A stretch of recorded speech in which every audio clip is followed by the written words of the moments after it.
You're listening to the 23 Personnel Podcast, a Texas Tech athletics podcast where food and sports clash at the goal line.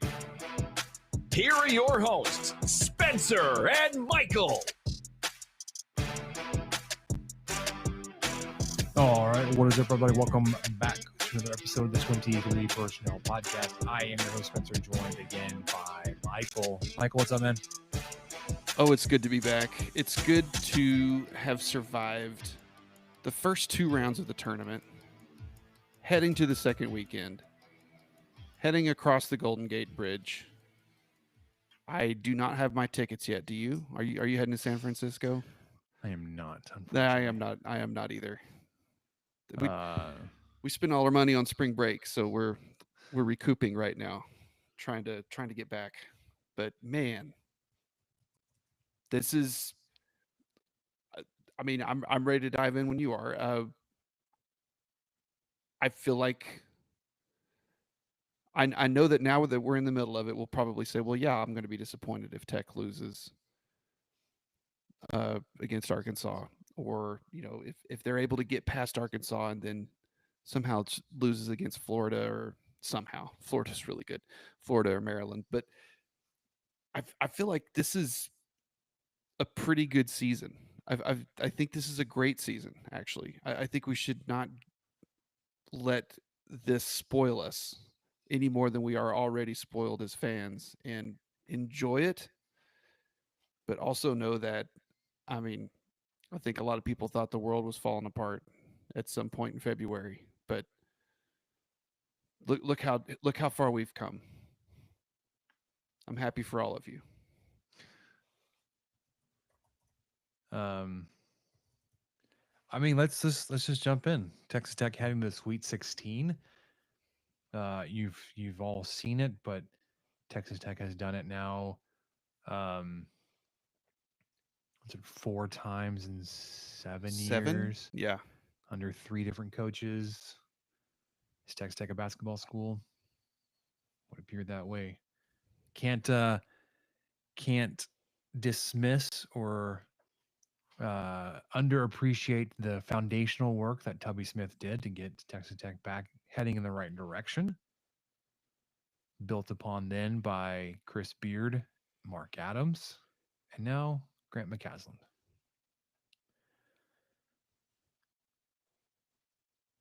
Are you at all worried about maintaining McCaslin? Because I'll say this: I'm not going to allow myself to worry. I looked at all these schools hiring coaches, and it like just never dawned on me that like they could be contacting McCaslin. Obviously, Coach Brower on staff has already accepted a job and will be moving on after Texas Tech's run in the tournament is over, heading to SFA. We saw how quickly Texas moved on Sean Miller after they got eliminated by Sean Miller. Yeah, that's kind of funny.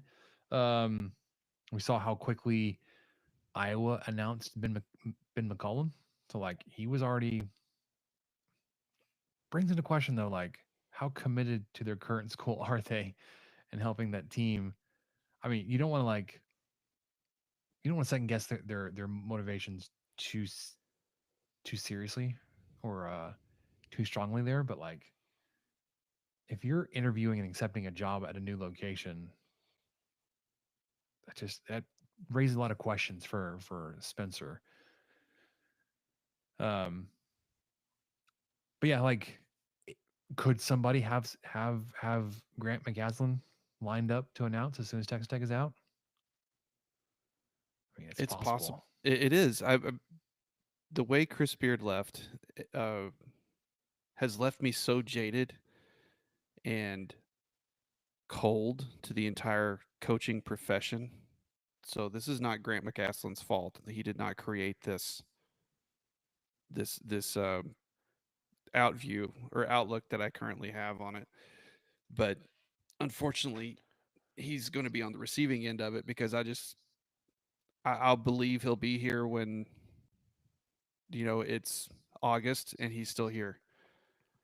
or something. I don't want to put anything past him or his family. There could be some genuine opportunity that's just too good to pass up, that we won't ever fully understand or appreciate, whether or not it's a difficult decision to make that. But yeah, I'm just choosing to ignore it is basically what I'm doing, and then preparing myself for anything that could happen this year, next 5 years, whatever, with a possible departure from him, to handle it as with as much class and dignity as I can possibly muster.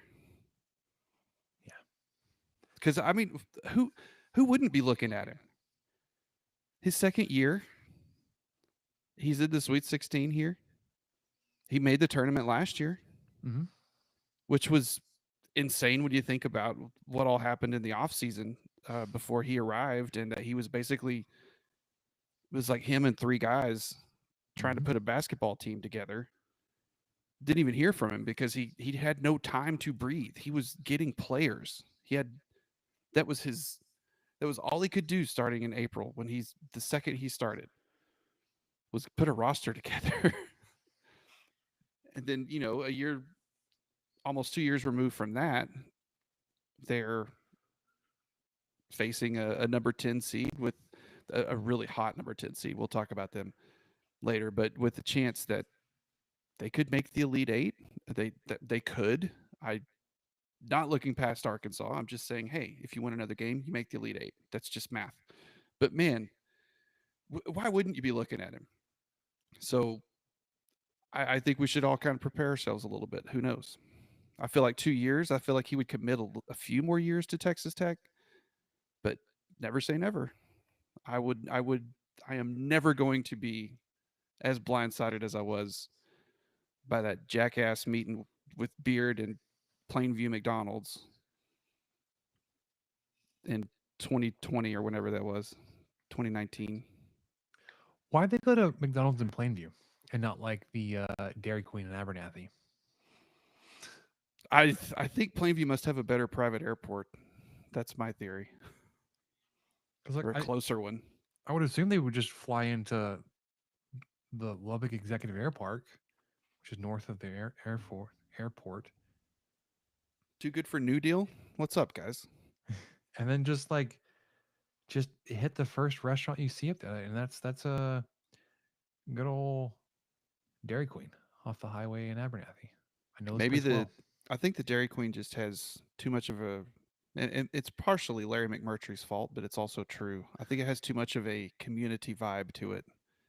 He'd be too well recognized. You would be noticed. Yeah, you would be noticed at a Dairy Queen, whereas McDonald's, it's people coming in and out. They're ordering online. They're not even paying attention.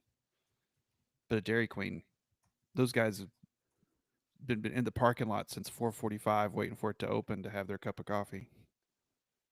Here's the other thing: Dairy Queen doesn't open until 10:30. Oh, that's it. That may have been all it was. I just went could have used one of those Sefcos or one of those truck stops. Those weren't open yet. I don't think. Maybe not. Maybe not. That Buc-ee's in 100 miles billboard's up though. Have you seen it? I went to a Buc-ee's this weekend. I went to the one in Temple. It was against my will, but I went. Oh, I bet you loved it.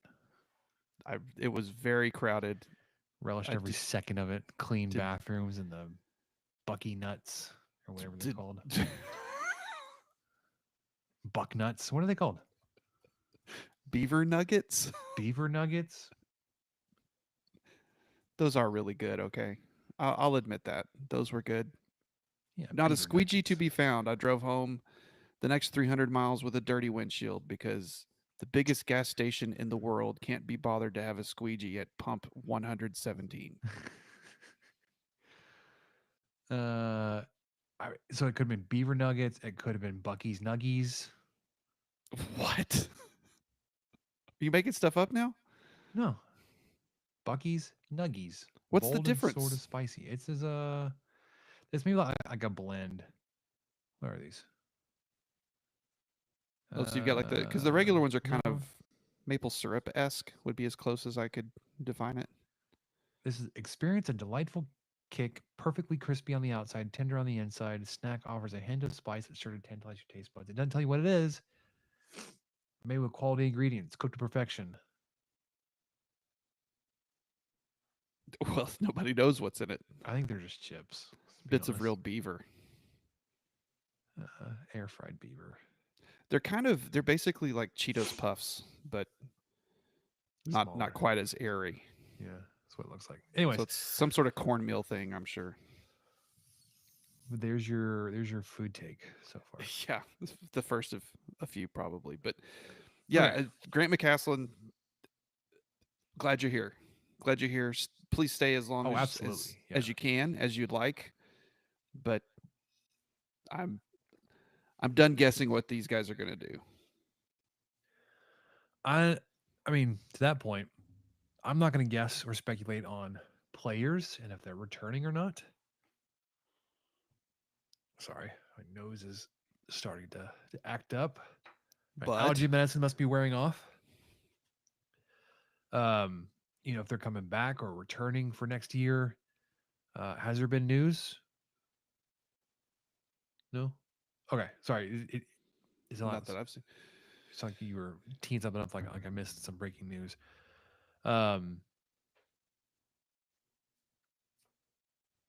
Health to consider those guys coming back, but anyways, you're here. Moving on to Sweet 16. You got there by defeating UNC Wilmington last Thursday, 82-72. We talked to Ryan Mainville of the Gambling Gauchos. Thanks, Ryan, for coming on. And he gave them a lot of respect and said they've got good matchup against Texas Tech. And what he said they were capable of doing, taking away a lot of your inside game, they certainly did. Yes. Texas Tech was like, fine, I'll jack up a NCAA record number of 3-point attempts and 46 of them.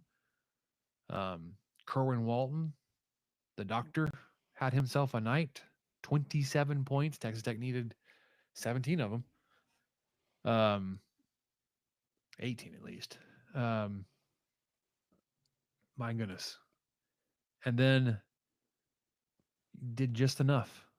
I mean, you were picked, I guess, to say to win this, but by double digits, you did. You move on.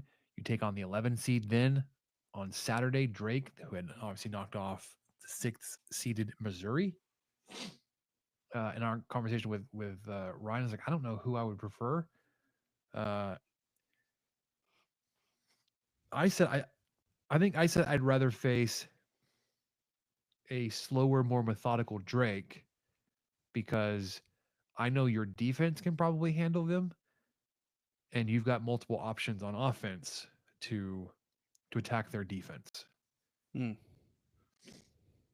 And then what you saw was Bennett Sturts for Drake got his, and that was kind of expected. Did not expect Abreu or whatever his name was to go off for like 5, 6 straight 3-pointers. I think he was like 5 or 6, 5, 4, 6 at one point. Yeah, he finished 5 of 7, so that tracks. Dude went off. Texas Tech attempted 14 threes, and you only hit 2. And the 12 you missed, they weren't like they rattled in or kind of rolled out. Like it was Clank City. Like listening to those missed shots, you're like, something's off. And I don't know how much to give. I don't know, because it's not my story. It wasn't like they were in my DMs, but I was listening to the Gauchos podcast, and Ryan was talking about some of those coaches interviews and stuff like that. DMs he was receiving. He's like, if there were going to be any kind of weird shootingness, strange things happening with the shooting, it would have been in this regional because of like watching shoot-arounds. Teams, a lot of teams were uncharacteristically missing a lot of shots in shoot-arounds, and it was just looking very strange. Like, well, I can confirm that for sure happened on in our game on Saturday. you would think it would happen to a lot more people. Like, I don't know. It just was like, it sounded weird. Like you were missing shots and they were hitting the rim very aggressively. You know, I listened to the Scott Van Pelt's podcast, SV Pod, and they mentioned something about that too.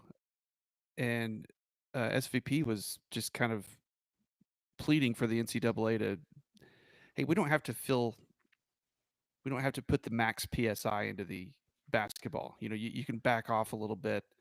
And they were also, I mean, so they had noticed it too. And he's a big Maryland fan, and his wife's a big Florida fan. So they're going to have trouble this weekend. But they, were in, I think they credited it to, I think the balls were very well inflated.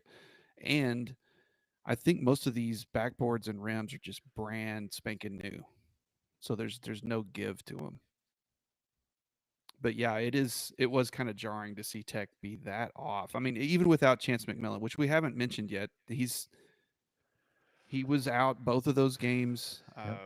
Haven't really seen anything concrete. It's day to day, quote unquote.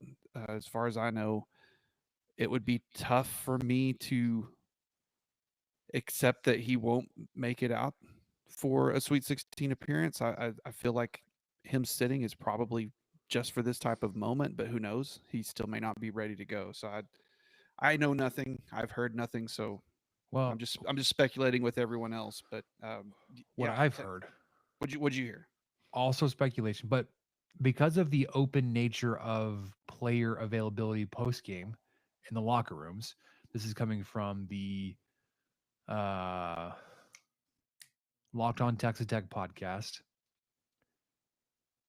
They were saying reporters went directly up to Chance McMillan. He was obviously free to disclose and discuss his injury updates however he saw fit, not Texas Tech, not coaches or training staff, but he said it was an abdomen injury, um, and that it was probably initially sustained the last regular season game, re-aggravated in the tournament, the Big 12 tournament, and then hasn't really played since.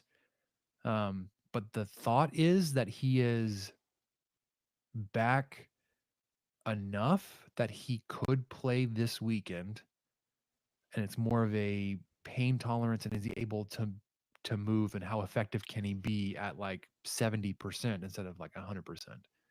And would that be enough? Would he be enough of an offensive threat at 70% to put him out there? Sorry, my hair is being all goofy. To put him out there versus leave him on the bench and have the rest of the guys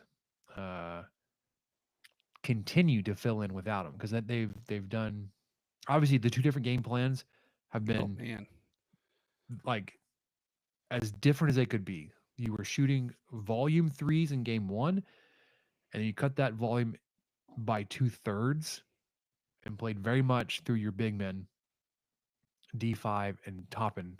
My goodness, the two of them were unstoppable against Drake. D5, he had himself a game. There is a CBS Sports article out there, Michael, from the 23rd, so 2 days ago. What's up with the NCAA tournament ball? Here's why bouncier March Madness ball again under scrutiny. inflate gate. It's not so much the color, but rather the pop of the ball that's under scrutiny once again. Anecdotally, they seem to be more bouncy than balls most teams use during the regular season, which is forcing some to recalibrate their shot as they chase championships this postseason.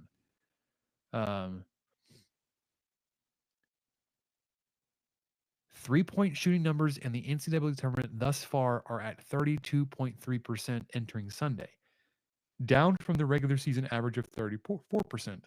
Is that significant? I don't know. But the article says that's especially stunning considering it factors not just the shooting of the 68 teams who made the field during the tournament, but the 300 who did not.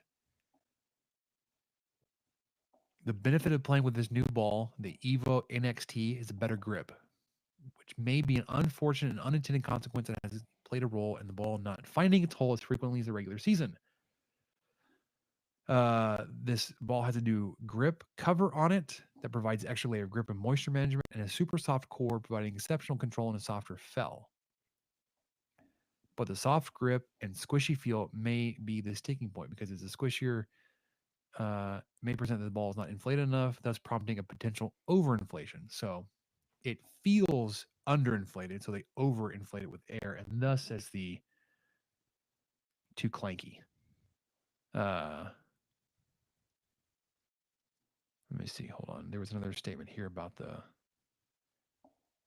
yeah. The final issue may be the way the ball is inflated and the consistency or lack thereof in which that is applied. A former player said in an interview, there are only ranges of PSI recommended on the balls, but ultimately the final test is done by feel and by bounce. He says That's on every, strange. That's strange to just like. Why aren't they using the same ball they had all season? Or and how is why that not standardized or something? Maybe it has to do with I don't know. Maybe the home team gets to pick during the regular season, and so Texas Tech is going to have an Adidas ball or whatever it is. Because I remember seeing Under Armour logos on balls, and UT logos or whatever on away games. So I'm sure that's part of it, and it's just standardizing it. But I don't.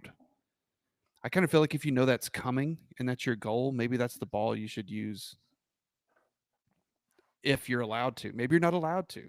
Maybe because Adidas or Under Armour or Nike or whoever is your apparel and equipment supplier that you can't use any other type of ball. That's strange. Sorry, go ahead. I was going to wrap it up. His final quote says, on every ball, it says to inflate to between 7 to 9 pounds. So that's a big range. It's too big. We need to narrow it down.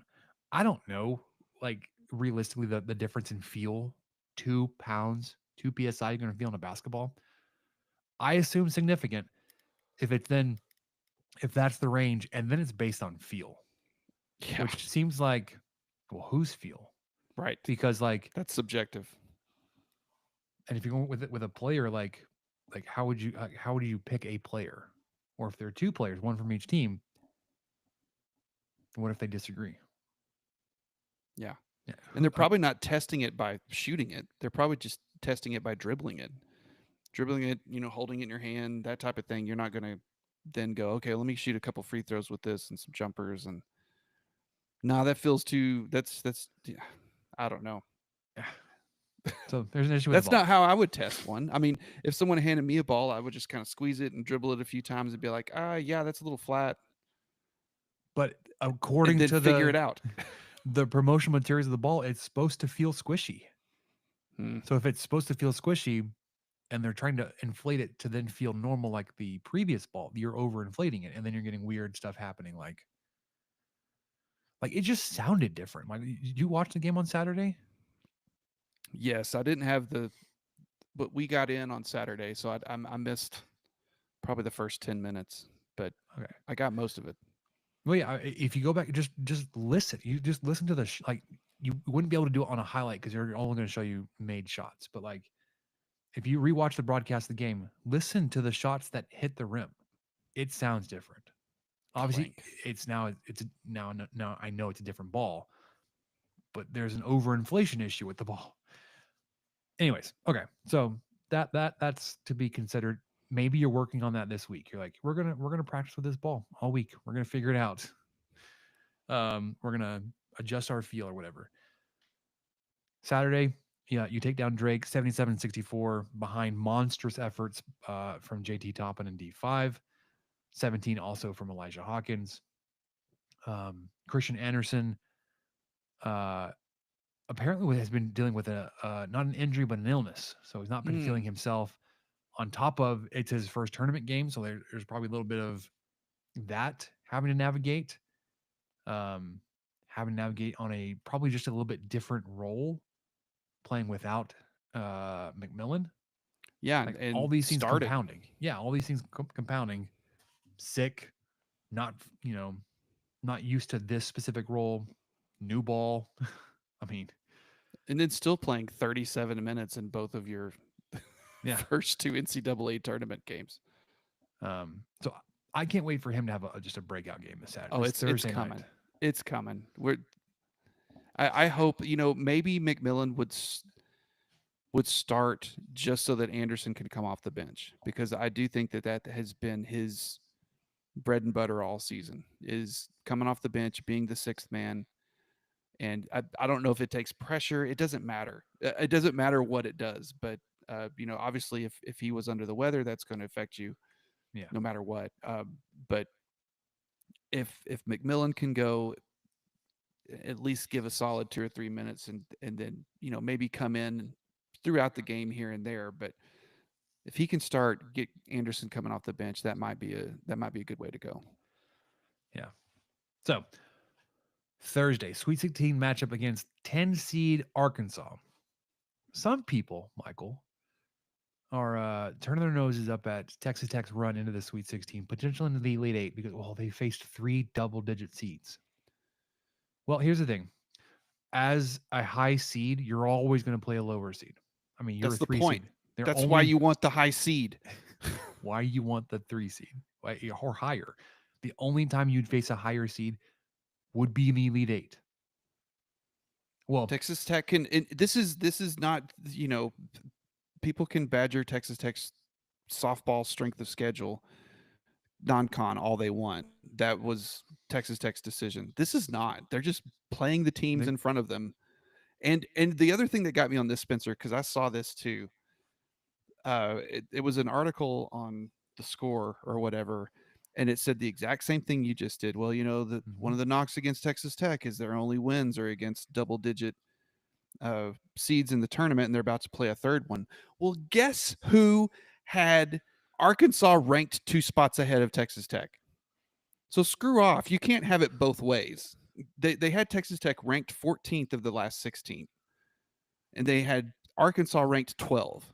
And so like 2 spots down, they're like, well, they're about to face their third double-digit seed. You have them ranked above us. That doesn't count. You can't say that's not a good opponent if you think that they're technically better than Tech. Well, we'll see how they do. Come on. Anyway, that rubbed me the wrong way, obviously, a little bit. Fired, Michael. Fired up. I was a little fired up on that because seeing that you're the 14th ranked team out of the Sweet 16, you're kind of, and then that Arkansas is ranked 12. Okay, fine. And then they're dogging you for facing another double-digit seed. Come on. Again, Texas Tech had no choice in that. No. We didn't choose to play Drake. No. But we also are not choosing to go without one of the best 3-point shooters in the country, but we're doing it. Yeah, it's just, again, you're rewarded with playing lower seeds if you're a higher seed.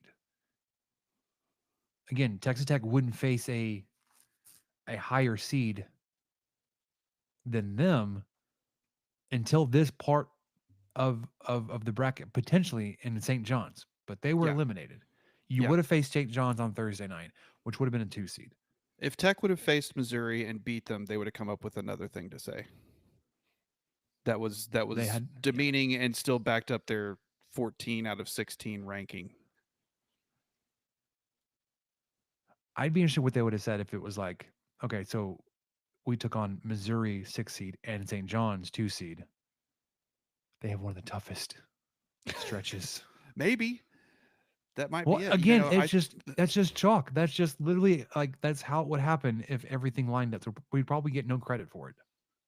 Yeah. We just get dogged on because other teams lost to higher rated seeds. Like, had nothing to do with us, bro. Did Texas Tech get credit when they ran to the national title game and defeated literally like everybody that like the hardest possible route into that game? That was beautiful. Just beautiful. Okay, Thursday night, Sweet 16 versus 10 seed Arkansas. I don't like these 909 tips. 909 tip on TBS. Michael, who was on the broadcast crew for this game? Kevin Harlan. Kevin Harlan's on it, man. I'm thrilled. I hope that you have your I hope you have your soundboard ready, maybe to grab some new sound bites. No, that's not him, but he's coming. He's coming. Well, that's my guy. That's Spiro. Yeah, he is really good. So this is a Big 12 game.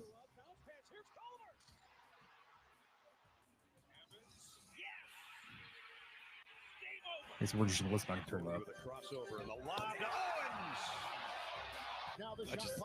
There he is. Spins, fires. Oh, he got it to go. Edwards with a three. Good. What a shot, Kyler Edwards. Already doubled into Tariq. Andrew puts it down. Already. Odiasi crowbars it in. Oh, it's just poetry. Got the screen. Here's a three. Good. Culver got the separation. This is Nance. Yeah. All right. There's not going to be more Harlan. We got some more coming though. I'm just really excited. I can't remember what game he was doing the other night, but I got to catch some of it, and I just kind of dreamed, thinking, oh man, we're into that Sweet 16 territory. There's a lot less games going on per day. The chances are improving, and by gosh, it happened. So It happened. Kevin Harlan is going to be joined by Dan Bonner and Stan Van Gundy. And we'll hopefully get some new sound bites, some good new stuff. It's just already exciting. It's going to be more exciting because he's there. It's how it works. I had wished this was going to be more local, but if Texas Tech were to advance into the Final Four, can't get more local than San Antonio, Texas. That's right. I mean, I guess it could have been Dallas. I mean, it's a little bit closer. But shoot, if you get Texas Tech and Houston in the Final Four, like those games are going to be just ridiculous because of the home. I say that the home crowds, those fan bases being so close. Yes. Yes, you're going to have teams that will travel. Obviously, Texas Tech traveled very well up to Wichita? no, Minneapolis? Minneapolis. Yes, thank you. Are you proud of me for not adding an extra syllable in there like I normally do? Yes. Minneapolis. Minneapolis. That's usually what I do. Anyway, so you get Kevin Harlan. I do enjoy Harlan. He's I wouldn't say he's my favorite. I like Spiro. I don't know why. He only does early round games. You haven't got him this season. He did those like the opening night games that were so fantastic that like what an excellent start to the tournament. That first night, I guess would have been Wednesday night. He did those. Oh, he's so good. Texas Tech had him a few years ago. Would have been against like Florida and DFW in Dallas, where you had the why am I blanking on his name? Not Zach Smith, the other really athletic freshman, maybe also named Smith. Zaire Smith, a 360 dunk. Mm-hmm. He called that. Oh. All right. So my preferred would be Spiro. The problem is you get Spiro early rounds. Then if the further you get more higher chances of getting Harlan. And then obviously if you're in the Final Four / title game, you're getting Nance. So I mean, if you're getting Nance, it's because you're playing for it all. Yeah, you always want Nance because of what that means. And Harlan's it for me. He's I think I've probably shared this quite a few times, but I think he's just the best in the business. Period. I don't know who I'd rather listen to, call a football or basketball game, and I'm sure a lot of it goes back to, man, I was an NBA junkie back in like the really late 90s, early 2000s, staying up late watching TNT, TBS, and Harlan called a lot of those games. He and Marv Albert called a lot of those. So I've just got this guy's voice in my head for like the last 25 years, and it just gets better. So did you catch that deflection out of bounds in the North Carolina Ole Miss game where it went to him? No, there was one Right. during the Tech game. Like Hawkins flew into the booth. Yeah, and the guy's like, "We got you, buddy." Yeah, That's yeah. weird. Well, it was. I mean, it was pretty right. natural to me. Let's see if I can get this to play and if it'll play in the right spot. Oh, Sound Roadcaster. of course they had him for the North Carolina game. All right, let's see. Yeah. Deflected by me? Is that what he said? Deflected by me because it came right at me, like just kind of instantly, kind of threw his hand up. The guys Deflected next by to him, me. they're just cracking up, dude. Do you remember there was one? It may have been last year or the year before. But he basically, someone made a giant shot, and Harlan just like extended his arms out as far as he could. I cannot believe what I just saw, and almost like told the guys to hush and just let the moment breathe for a second. I mean, but he didn't really tell them. It wasn't like it was being a jerk about it. It was just obvious that he wanted the moment to breathe for a sec after he got that out. And Stan Van Gundy, well, they were just kind of silent anyway. It was a giant shot. I can't remember the shot, but I remember the call almost more than that. Yeah. All right. Anyway, very Thursday. excited. Very excited about Thursday. That's what's going to keep me awake. That's you guys. This is who you want. Everyone's like, oh, 9 o'clock. We've got some guys on the East Coast. Man, it's not going to be halftime till after 11. Like, hey, Harlan's got you guys. Harlan has you. Don't worry. Plug him in. Turn him up. You'll be all right. So let's look at Arkansas real quick. I guess we should talk about the actual game. 37 minutes in. Here we go. Talking about the next game. Arkansas obviously also 2-0 in the it doesn't really matter. They've won their 2 games. They took down Kansas and then St. John's to get the right to play U for a chance at the Elite 8. They were 22-13 in the season. 8-10 in SEC play, Michael. What is it like to make the tournament under 500? My goodness. Well, it's because the SEC is so good this year, and it's kind of hard to argue with it since 7 of the 16 final teams are SEC teams. I hate it. I picked against them in my brackets just out of spite. The Big 12 has 4. Unfortunately, you can't get 4 through into the Final Four because 2 of them are in the same bracket. Yeah, and I've seen a lot of heartburn about, well, there's no Cinderellas this year. Well, it's kind of the nature of it when you have 16, 17, 18 team conferences that are pretty good at basketball. It's going to be hard to get what was that one? Loyola or whatever? Loyola Marymount with Sister Jean. Yeah, those are going to be harder to get through. You know, St. John's is going to be harder to make it through despite them winning 30 games or whatever it was. Who was it? The Retrievers that was 16 seed over 1. The UMCB. Sure. Is that who they were? Yes. UMBC.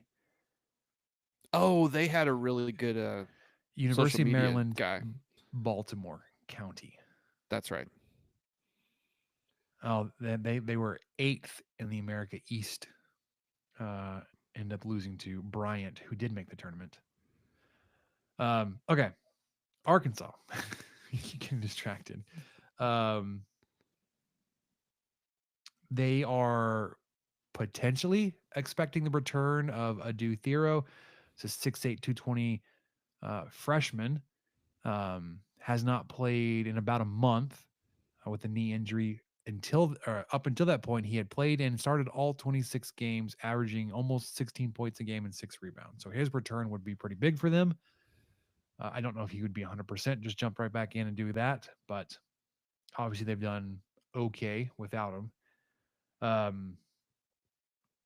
They are 38th and 36th in in Haslametrics and KenPom, respectively. They score 76.6 points per game, giving up 71. So very narrow margin there. Texas Tech on the season scoring almost 81, 80.8, giving up 67.6. Very similar shooting field goal percentage numbers for both teams. Arkansas shoots 46.4%, Texas Tech shooting 46.9%.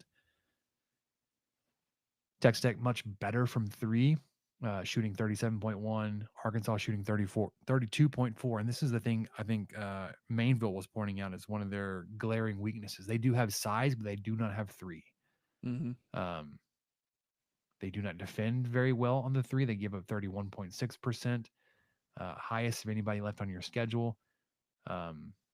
Potentially left. Right, sorry. Between Arkansas, Florida, Maryland. I'm looking at that group. They attempt just 21 3-point shots per game and make just under 6.9. So here's your 32%. Texas Tech is making 14 of 27. They get to the line a little bit more frequently than you did. Almost 21 free throw attempts per game. Texas Tech averaging 18.3. They don't have, even though they have a pretty big team in terms of length, don't hold any kind of significant rebounding advantage. 35.5 rebounds versus 35.1 given up or allowed. Texas Tech is 36.7 to 32.3. And then they turn teams over a little bit more frequently than they turn the ball over. They forced 12.3 turnovers while giving up 11.5. Texas Tech, I think, had 3 turnovers this past game versus Drake. And they flash a stat on the screen during the broadcast that there were so many games. I think it was 3 games in a row that Texas Tech had not committed more than 9 turnovers. I was like, wow, the turnovers felt big, and I think it was only because there were so few of them. It wasn't like they were just, you had a bunch spread out. It was like when you turn the ball over, it was like, oh man, it sucks. We turn the ball over. It was like, oh, because it's only happened 2 other times in the game, and we're like at the under 4 timeout left. Yeah, and Hawkins has just been incredible all season with that, and I think that's kind of almost lost on how good this team has been. What's carried them so far is, like you said, we're sort of looking ahead just in case. We did pull up the stats for Florida and Maryland, like you mentioned, and so between Florida, Maryland, and Arkansas, Texas Tech has the fewest turnovers between those 4 teams, and the only team that has less than 10 turnovers per game of those remaining, possible 3 opponents. So that's kind of been something I've probably taken for granted a lot of this season, but that you see it in the Sweet 16, you see the teams that you are facing and could possibly face, and see that you average, 1 to 2 less turnovers per game than these excellent squads. You realize kind of how special that is. Yeah. I don't have it saved. I can show you how accurate Haslametric projections have been, but they have you Texas Tech as a 6.5 point favorite in this game. I don't feel good about anything. At this point in the season, no. You know? Because if something wonky happens, if you have a strange injury like D5 going down with an apparent ankle injury and then coming back out, playing out the rest of the game. Although apparently they had the Theraguns out on the court during somebody taking some free throws towards the end. JT Toppin was massaging a calf and doing all kinds of things. So this time off now is I think is coming a really good time for Texas Tech to get maybe acclimated to this new tournament ball, but also a little bit of a breather coming out of the Big 12 tournament and going through the first couple of games on the NCAA tournament. They're on a Thursday, Saturday turnaround. Hopefully getting Chance McMillan more time to rest and recover. D5 and his leg. JT Toppin. And maybe some of the weird missed shot issues were just tired legs too. Maybe they're just, at this point in the season, nearing game 40 or whatever it is. They're just kind of wearing down a little bit. Yeah, I hate that this is another matchup with Arkansas. I'm kind of tired of seeing them across baseball and football, now basketball again. I would love to get this one over on the Hogs because they've just not done well to them. It's not gone well for Texas Tech against Arkansas in the most recent history. Yeah, I mean, and not lost in all this is their coach. Hall of Fame, Yeah. active Hall of Fame. I think he was inducted in like 2015, and so 10 years later, still coaching. His first season at Arkansas, but has an overall 76% winning record in college, 874 wins, 275 losses. Obviously won it once, been in the Final Four 6 times. 3-time Naismith College Coach of the Year. Just a heck of a guy to be on the sidelines. So that's why you get Kevin Harlan. That's why you get kind of the A team on everything, is because of him and kind of what he brings to the game, and obviously what he's brought to a brand new place that no one probably ever thought he'd coach in his first season. So I'm excited about that. I'm excited about seeing him on the sidelines, facing him. I think that's only happened once. Did Tech only play Kentucky? Did they play Kentucky once while he was there? I think so. We were at that game. Yeah, I think that was the only matchup. I'm not really sure. He was there for. Let me see. I had it on here. It's like he was there 15 since years. Tubby Smith left him, right? Yeah, 09. Well, Tubby Smith didn't leave. Well, he was no longer employed as the coach. Correct. So yeah, he was there from 09 to 24. Overall record of 410 and 1 to 123. He had a 77% winning percentage there. 75% in the conference, Spencer. I mean, it's pretty good at coaching basketball. Memphis Tigers before that, he had a 77% winning percentage. I don't know how many teams UMass, 73%. I don't know how many teams he had with 30 plus wins. I mean, I'm seeing at least 10 or 12. Maybe not that. Maybe 10. Anyway, the other thing that's not lost on me is Texas Tech has yet to play at their full strength. No. These 2 games we touched on the game plans being drastically different. Scoring 50 points in the paint in game 2 after shooting almost 50 threes in game 1. Really taking advantage of Toppin.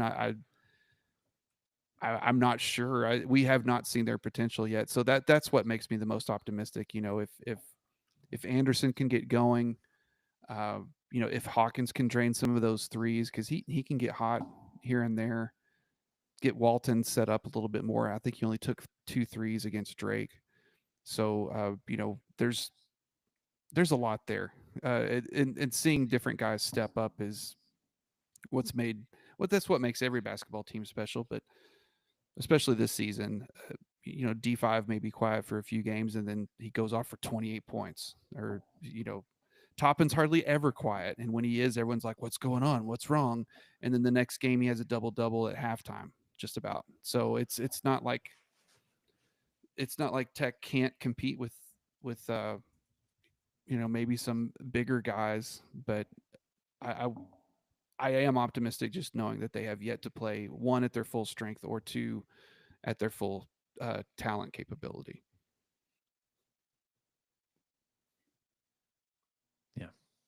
Yeah.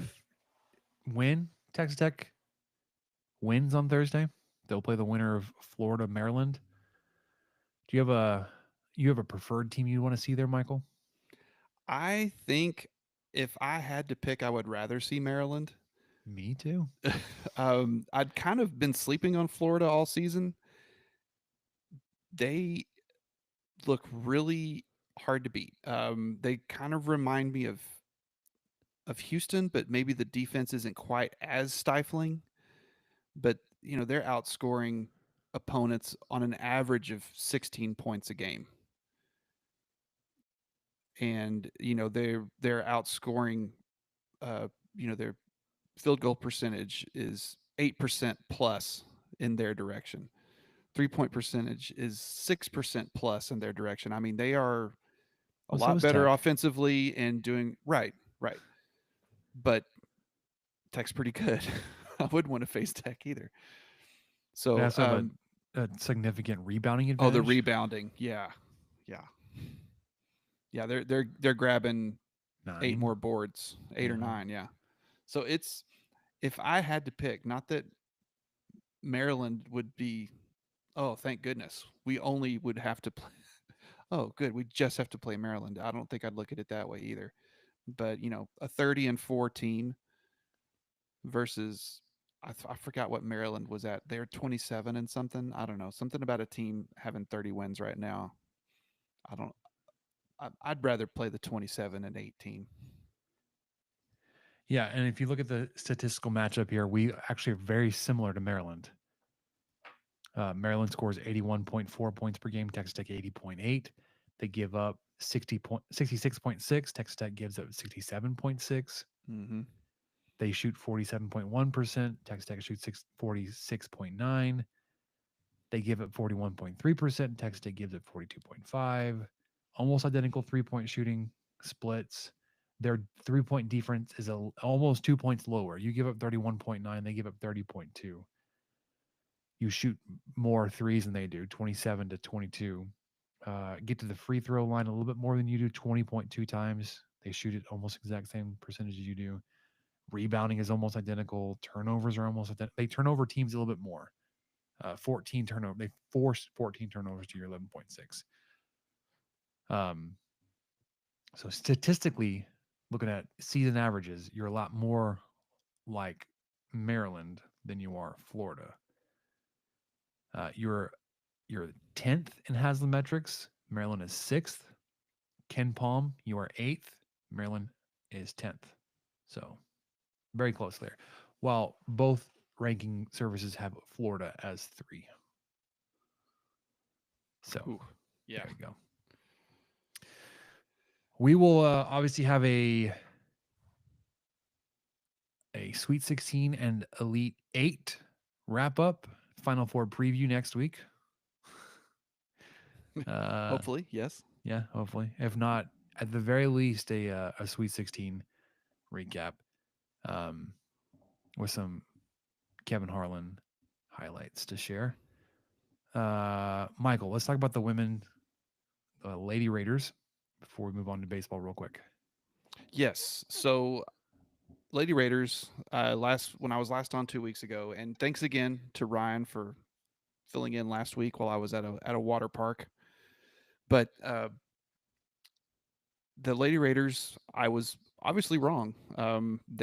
I thought their season was done after the Big 12 tournament. It was not. They were invited to the WBIT and went up to Wyoming on Thursday and took down Wyoming 65-48. I mean, both of these games, spoiler, and Wyoming was the number 4 seed in that bracket. Then they traveled to Virginia Tech on Sunday. Virginia Tech was a number 1 seed, took care of them 69-59. And these 2 games, Spencer, the Lady Raiders won 6 of the 8 quarters. These games were, I don't want to say they were over. Now, the Wyoming one, maybe.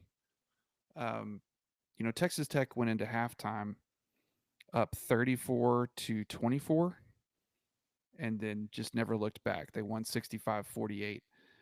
They jumped out at Virginia Tech on a Sunday to a 21-12 lead at the end of the first quarter.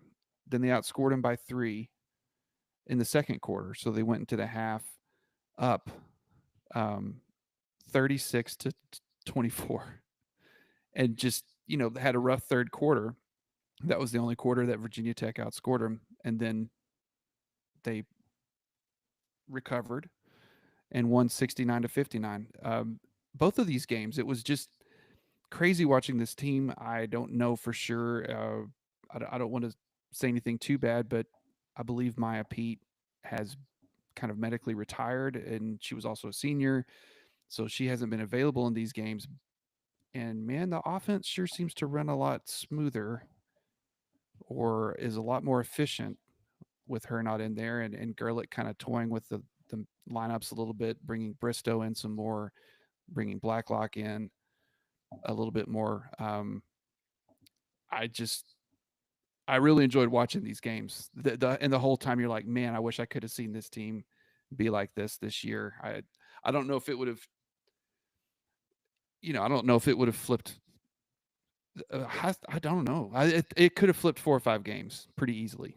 The way they've played. So yeah, they're on a 5-1 streak right now because they beat Colorado in their final game of the season. They won 2 games in the Big 12 tourney. They lost their third, and then now they've won 2 in the WBIT. So they will go on to face in the semifinals. So they're in the quote unquote Sweet 16 version of the WBIT. They will face number 3 seeded Florida in the quarterfinals this Thursday. So same day as Texas Tech men playing.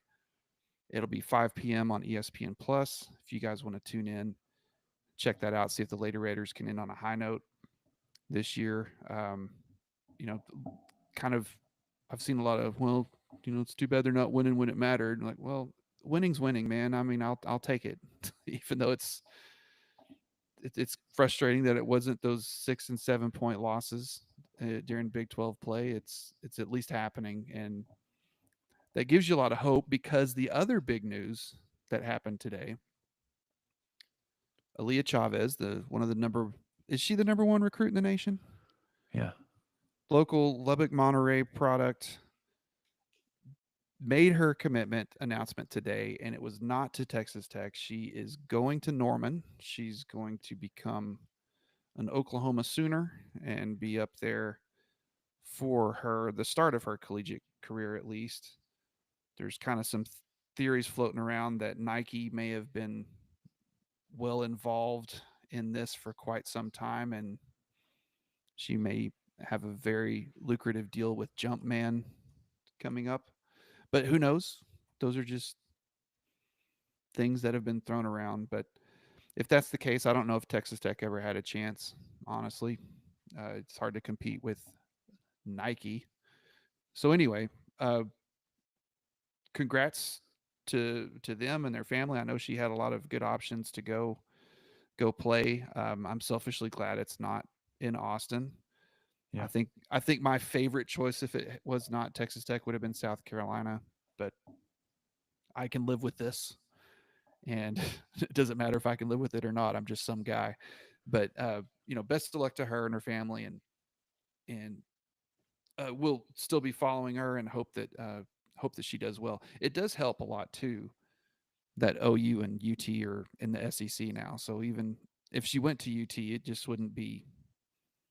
Well, no, it'd still be annoying, but at least we wouldn't be playing them and everything. It wouldn't be quite as hurtful. Hurtful? I don't know. Anyway, so this gives Gerlich a little bit of a boost at the end of the season. The team's obviously still playing hard and playing for her, and a lot of these, pretty much everyone on the team, except because I think Pete was the only senior. I think almost everyone on the team has a chance to come back, and if they do, this is kind of showing that maybe they'll be able to put something together for next season, even without Chavez. Yeah. It's irritating to see 2 local Lubbock basketball greats end up in Oklahoma. Trae Young and Aaliyah Chavez. It makes a lot of sense when you look at the most recent success in history of the women's basketball program. That it was going to be a really long shot and a lot of financial support and NIL deals and some positive momentum for the women's program to land a player like Chavez. But I'm still frustrated that she's going somewhere else.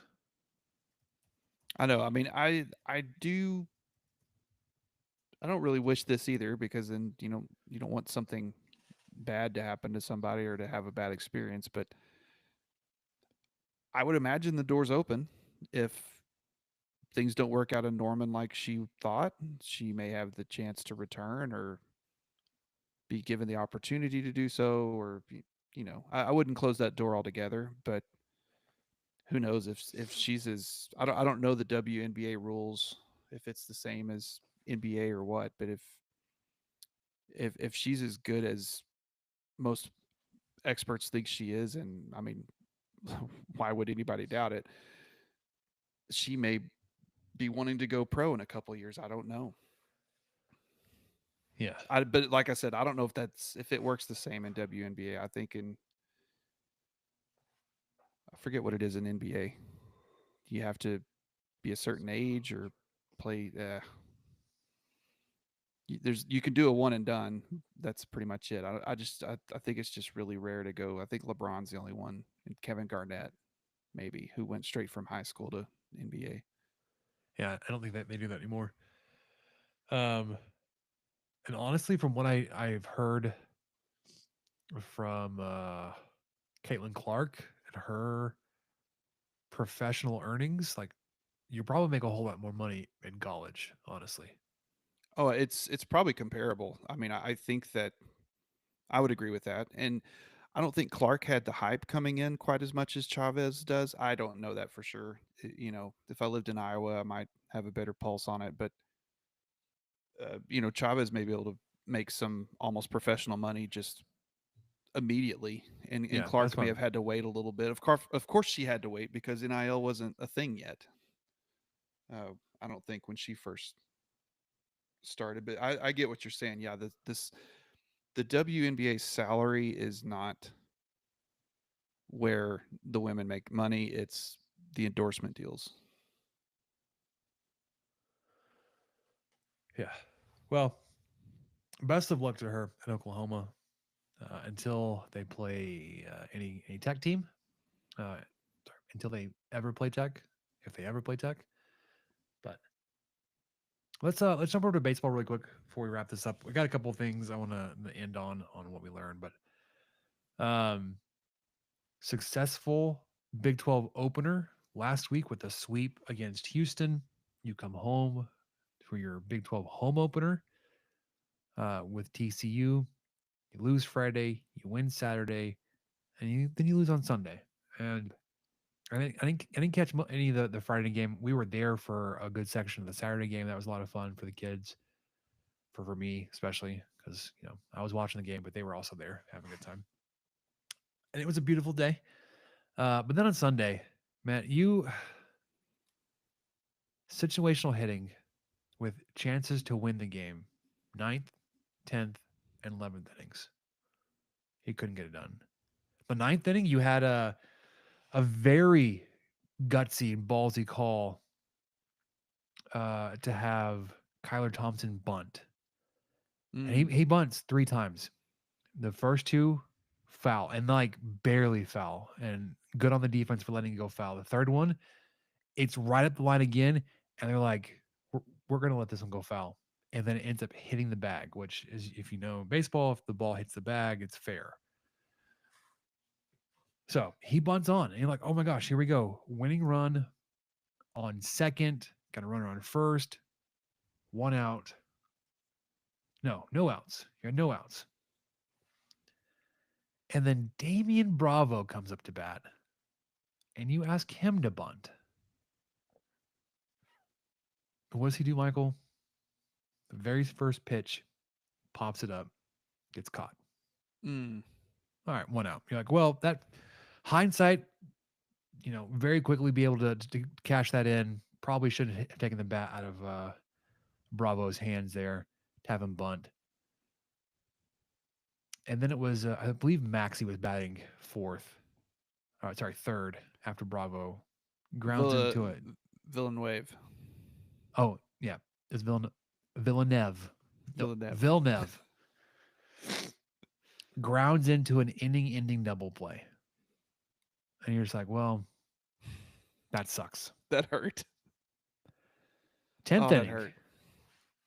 10th inning, Michael, was it wasn't as bad. Let me pull up the play-by-play real quick.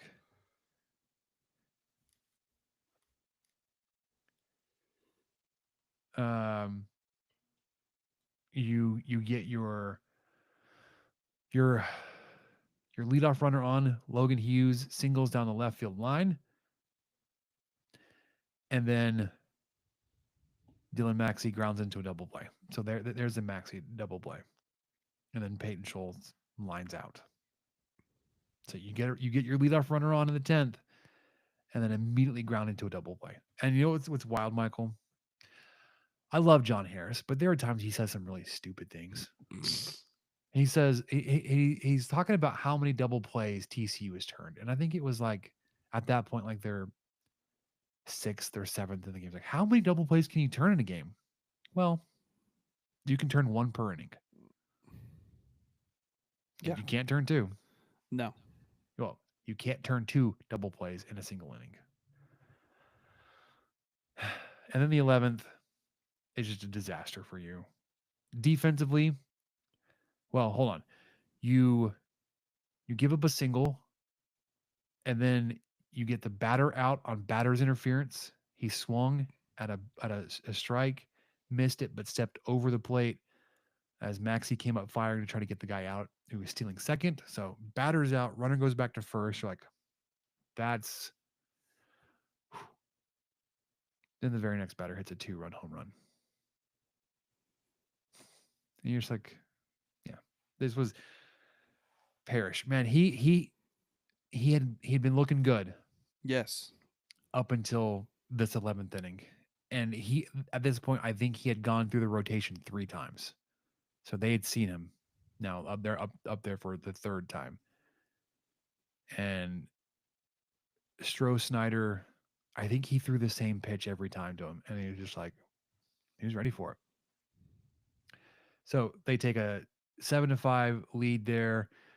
Crotchfeld comes in, then Franco doubles off of Crotchfeld.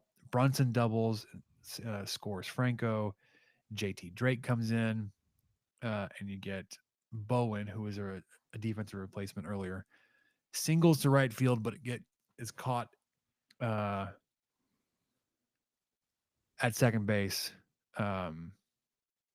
The ball had come in to the catcher to try to get the runner out. Runner scores, but then they throw back ahead of the batter runner, Bowen, there, and get him out at second. So you end you allow 4 runs in the top of the 11th. That's a tough hole to dig out of. You'd given up 5 the entire game before that, and then you get strikeout, walk, ground out. Mm. So you didn't fare so well at the plate in the 11th like you did in the 9th and 10th. On the flip side, you didn't burn any situational hitting opportunities. So that was not fun to lose 2 of your 3 at home versus TCU. I think Stroh-Snyder ended up winning some Player of the Week honors too for what he did here in Lubbock. You had your 3rd midweek of the season this week against Tarleton. Earlier today, you ended up taking them out 10-7. The big thing about this game, Michael, I don't know if you saw it, but Brady Trumbello got the start. And he, of course, was the player that had 1 start last season and then in a midweek practice got hit with a line drive, ended up in the hospital, very nearly lost his life in that injury. Ended up started the game for Texas Tech. He went an inning and 1/3. I did not watch the game, so I'm going to read you a stat line with no judgment. I'm not going to say he did good or that he did poorly. 1 1/3 inning, 2 hits, 2 runs. Only 1 of those runs was earned. A walk to 4 strikeouts. Gave up 2 doubles. Saw 9 batters. Threw 32 pitches. Well, I'm welcome back. No matter what. Yes, sir. Guns Yes, up for Mr. Brady absolutely. Trimbello. Texas Tech, like I said, does end up winning the game. You scored 1 in the bottom of the first. By the time you scored again, you were down 7-1. You did answer though.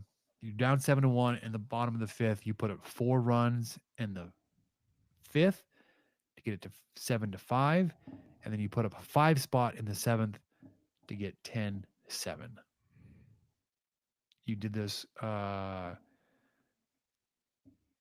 small ball essentially. You had 2 doubles on the day, 1 triple, 1 home run. So it wasn't like you were just batting the ball around all over the park on Tarleton State.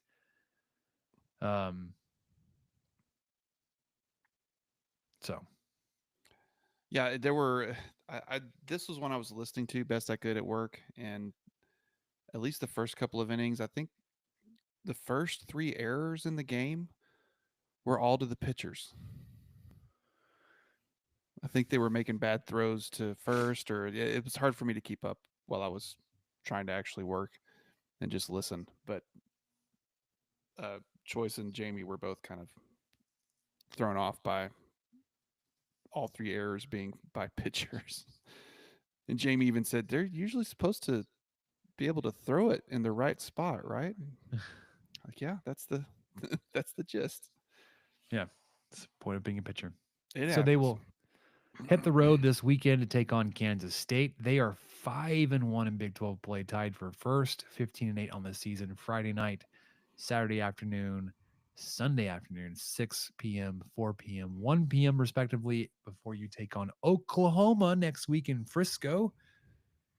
Potentially not televised game. Yeah, it didn't have anything listed, but sometimes I don't know why. Sometimes they just don't. I'd be surprised if it's not televised. And then next weekend, Final Four weekend, you're hosting Cincinnati. Friday 6:30, 2 p.m. on Saturday, Sunday 1 p.m. National title game would be the following night, Monday the 7th. So baseball, I had some reservations about buying in after Houston. I feel justified in that after this weekend versus TCU. Maybe that's just a confirmation bias. I'm looking to be right, but it's not looking like it's going to be a good year for Texas Tech baseball, and that sucks. Let's wrap this up, Michael. Get to what do we learn? What do you say? Let's do it. What did we learn, Palmer? I don't know, sir. I don't know either. I don't know either. All right, I'm going to start first. We got a backyard play set for the kids, finally. And I've been working on a few hours at a time because this has taken me all freaking week to put this thing together. With my oldest son, he's been helping out the entire time. It's been a lot of fun, and it's been a really great experience to do this with Grayson. He's been just a huge help. We didn't have any plans for spring break. We didn't go anywhere. So between our other weeknight activities and when he was free and when I had free time, like we were just knocking this thing out. We've got it to a point where we've built the fort. We've got the swing connection part. It's not connected to the fort. We've got the monkey bars built, not connected to the fort, and the slide not connected to the fort. The last steps are just to put all those things together, and then we'll be done. Probably an hour's worth of work left. Like we're in the home stretch, but man, this has been so much fun. The littles, throughout the entire process, you could not have convinced them that pile of wood would have been anything to play with. But even as it started to take shape, you couldn't get them off of it. Like they've been itching for something like this for so long, and it's been so cool to see them just like climbing and playing on it. It's like that's like so the monkey bars right now. It's just like it's 90 degrees, right? It comes up the ladder up, and then monkey bars across, and that monkey bar across part attaches to the fort, right? Sure. Right now, it's just 90 degrees, but laying on the ground. So it's just like a little thing. They've just been climbing all that all week. It's like, that's all you needed. Like we could have saved so much money if that's all you needed. Let's just put a step ladder down here on the side. Just like, yeah, one of those like gorilla ladders, and just bend it in half. And anyways, it's gonna be a lot of fun to watch them get to play on this. Weather's been really nice. Man, it's been so much fun. And not that we go to the park a lot, but like it's gonna be a lot of fun. Just like open the door, to close the screen, like y'all go Mhm. play outside, get outside. And like I said, the littles have just been like loving every second of it. They're gonna eat it up, and it's built for them, right? Like it's too small for Grayson, and that wouldn't hold his interest except to play with his siblings. Yeah, but For getting too him long, but involved in building it he's loved that's that. a good And way. it's been so Yeah. awesome to work with that. Yeah. Do this kind of thing with him. Since we built the shed last year, he's been like begging me, like, "Hey, what kind of project can we do with the leftover wood? What can we do? What woodworking thing can we do?" Blah blah blah. I was like, "I don't know, man. I don't know. I don't know." And do this, and we've just had a blast. So, Well, what good. about you? Well, What's one thing you learned? I learned, okay, so we had our spring break in the Austin area, and Boo.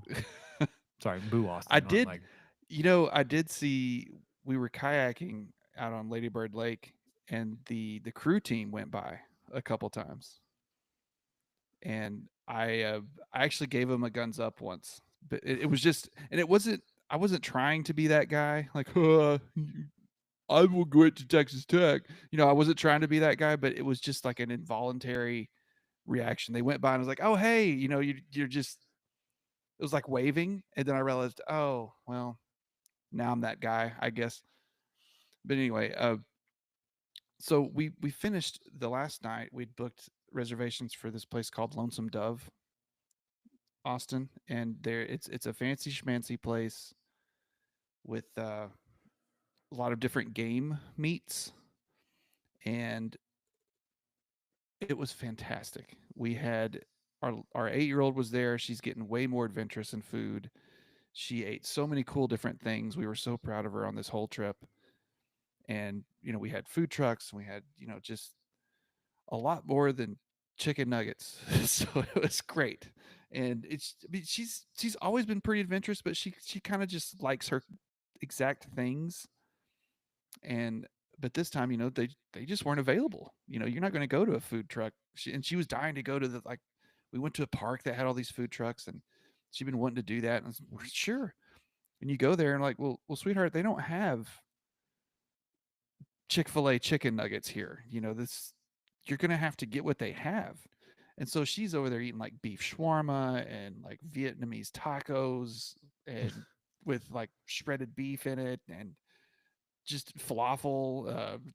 She's fine. She was enjoying it. So anyway, we went to Lonesome Dove and had like little elk burger sliders that she really liked, and lobster hush puppies, okay. which was interesting. She didn't like those as much, but she tried them. I mean, she tried everything. I was so proud of her. But the main reason I wanted to bring this up, I went all out and got a bison ribeye. Had never had one before. Didn't really know what to expect. But brother, it was like the most tender, like cutting into butter steak I may have ever had. Really? Just fantastic.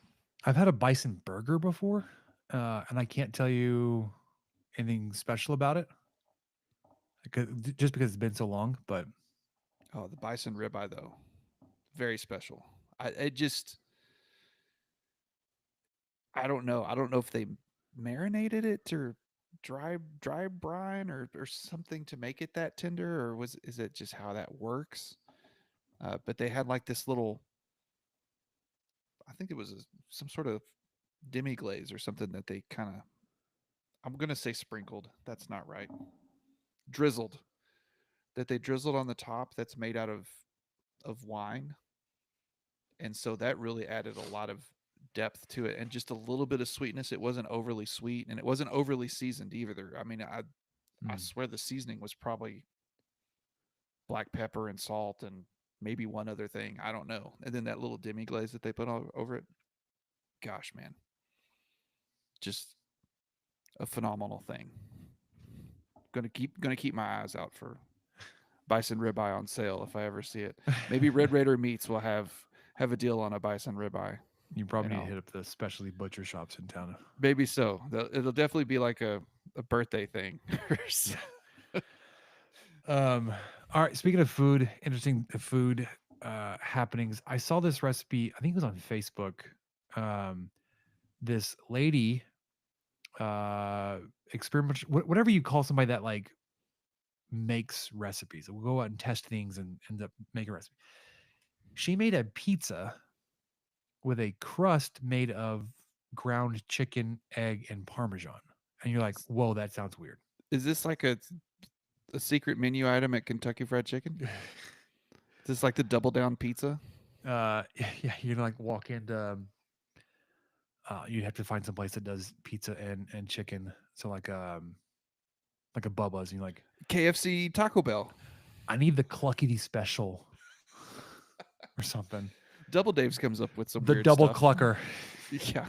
Anyways, okay, so essentially it's a pound of ground chicken, 2 eggs. It called for a heck of a lot of Parmesan, half a cup of Parmesan. She had shredded, and all I only had was the grated stuff. So like, well, we'll see. I didn't use a full half cup. So I'm not sure what all added. Anyways, you basically mix that up with some seasonings and you flatten it out on a half sheet pan. You bake it for 25 minutes, take it out, then you sauce it and top it, and then cook it again until the cheese is melted. This one specifically, the chicken was seasoned with barbecue seasoning, and then like Okay. it had a barbecue sauce, and then red onions and crumbled bacon with the cheese. And I did a mix of cheddar and mozzarella, so it wasn't just straight mozzarella. I don't like raw onions, so actually I grilled my onions a little bit beforehand. It's like I just don't want it to be sharp onion taste. That's just not what I like. So, anyways, holy smokes, dude, it was way good. The crust, like, so the texture reminded me of more of a softer crust. It didn't have like a bready pull to it. It didn't have it had a similar kind of chew, maybe. I kind of wish I'd cooked it a little bit longer, or maybe turn the broiler on for a minute to get it a little crispier. I also, with my own baking intuition, she put on the same size crust that I made, 2/3 of a cup of barbecue sauce. Like, that feels like a lot. I put on half of that, and I was like, that's a lot of barbecue sauce. I still was like, I taste mostly barbecue sauce. So like, if I do this again, when I do this again, I'm going to do it again. I'm going to reduce it even more. I think I ended up using like, the closest I could get was 5 tablespoons. I was like, I'll probably go like 3 tablespoons of sauce over this whole thing to get more of the chicken flavor or the toppings flavor and not just sauce. But brother, if you care to know macro-wise what this bad boy hit, let me tell you. I had 4 slices. That seems very dense. So 4 slices, which was half of the pizza I made. It was 610 calories, which 80 grams of protein. I was wondering. That was where I was hoping you would go. That's next. half of my daily intake of protein. Essentially, I need a little bit more than that. And it was, like I said, fan-freaking-tastic. I'm going to do it again. You don't have to do like a barbecue seasoning to it. This was always supposed to be like a chicken bacon barbecue. I would probably go with like just a straight up pepperoni and cheese. Oh yeah. Essentially, you're already getting like a 2 meat with the chicken crust. I think you But should man. try like a jalapeno popper kind of thing going on. A little cream cheese and jalapenos on there. Cream cheese and bacon and jalapeno. Give that kind of, put that on the bed of chicken. Or it's ripe for buffalo chicken. It's already there. But I feel like what else would you put? What would the toppings be? Like you had like a buffalo sauce and cheese, like Blue cheese? that? Do you like blue cheese? That's too funky for me. I don't know what you would put on top of a buffalo chicken pizza that's Oh, a you know chicken what? crust. You know what Samantha suggested? So do like a light, like Alfredo, like a light sauce, Oh, like a I'm light amount in. of sauce, I've got yes. bacon, and then ranch seasoning. Okay. Chicken bacon ranch. I'd put some pasta on it. I don't know. Put some fettuccine on there. Well, then what's the point? Some spinach. Anyways, learned you can make pizza crust with ground chicken, and it is, I wouldn't say labor intensive. It's obviously a lot more work than just pulling out of a pre-made package or a can or whatever. It was good. And then we had this meeting tonight at the school. They did this digital and online safety, like awareness training for parents. Oh yeah, I saw emails for that. So I say I we claim went. I claim my kid's too young, but I know went. that's probably not true. I should probably have gone. Well, here's the thing: is it's really sad and Yeah, eye that opening. was another reason why I didn't want to go, but necessary truths. They had Perry's pizza, not delivered, but like donated. So I had pizza for lunch and dinner, and I had fake pizza for lunch and actual pizza for dinner. And it was pretty good. All right, you got one more thing, then we'll wrap this up for good. Okay, one more thing. Well, and it's a food thing. Tonight. This is okay. Sorry, that's a trigger psych reference. You're good. This is a trigger warning for people. So I had Skyline chili tonight. Oh no. I like it. It could possibly be because I married a young lady from Kentucky who grew up on the Ohio River eating Skyline chili. So anyway, but I do genuinely like it. So after our what turned out to be vegetarian chili debacle during their chili cheese dogs we had for the Super Bowl, my wife couldn't get it out of her head how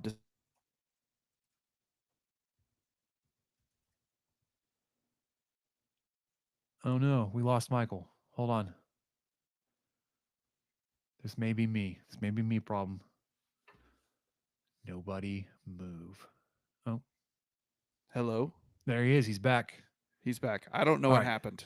You were talking, you said after the something debacle and like it cut off like at debacle. Okay, it was after the vegetarian chili debacle. Okay. There you go. That you discovered that we ate vegetarian chili for the Super Bowl. So anyway, my wife was like, well, we got to fix that. So I come home. I kind of forgot that she'd ordered it because it was probably about a month ago when it came in. And she's got the spaghetti going. She's got the chili in the pot. She's got the onions ready. She's grating fresh cheddar cheese to put on top.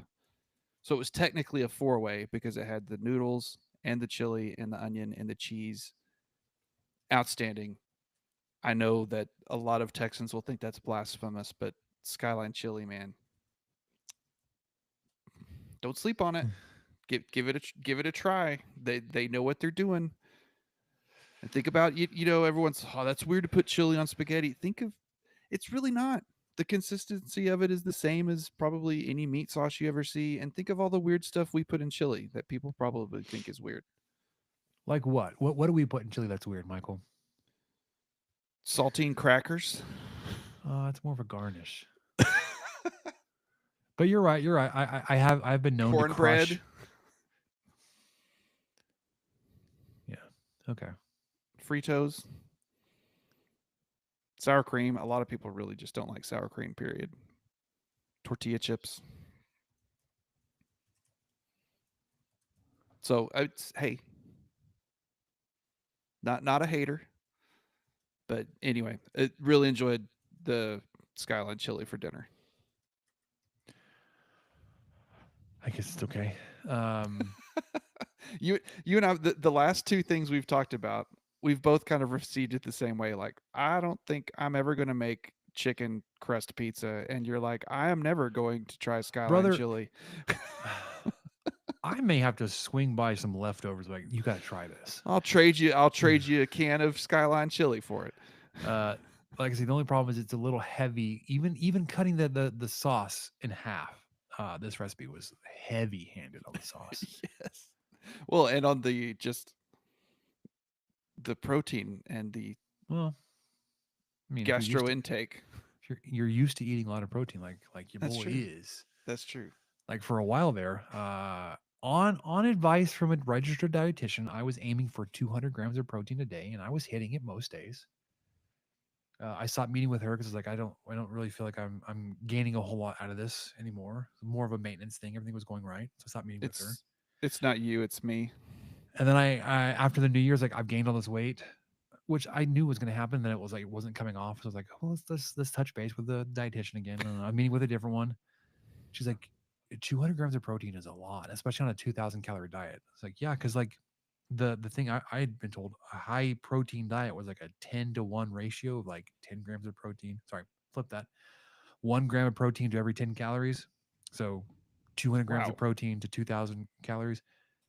Not a lot of things fit that category, Michael. So it was difficult to hit those numbers. She's like, you should be hitting like 165. I was like, that feels more doable. This tracks. And then I sit down and have an 85 gram lunch. And then anyways, like I said, I'm used to the higher protein. I'm big and strong now. Don't you know this? Bodybuilding. I'm not bodybuilding. I'm trying to eat volume and feel full and not be eating nothing but salad. Not that there's anything wrong with salad.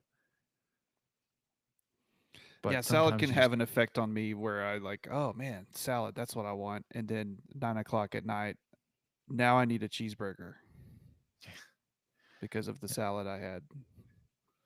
So, anywho's, hit me up for more diet and healthy eating advice. Just kidding. I'm not a registered dietitian. I will stand for Nourish though. You should check it out. See if your insurance covers it. If you need dietary services, free ads, I guess. Here we go. That'll do it for us on the 23 Personnel Podcast. Getting you ready for the Sweet 16 matchup with Arkansas. Hopefully, then with Maryland in the Elite 8. For Michael, I'm Spencer. Catch you guys next time.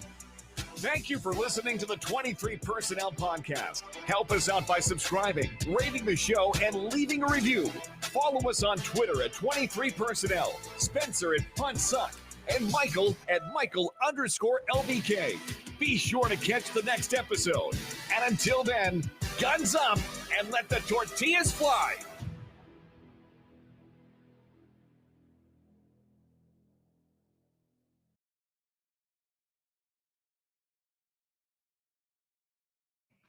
Alrighty then.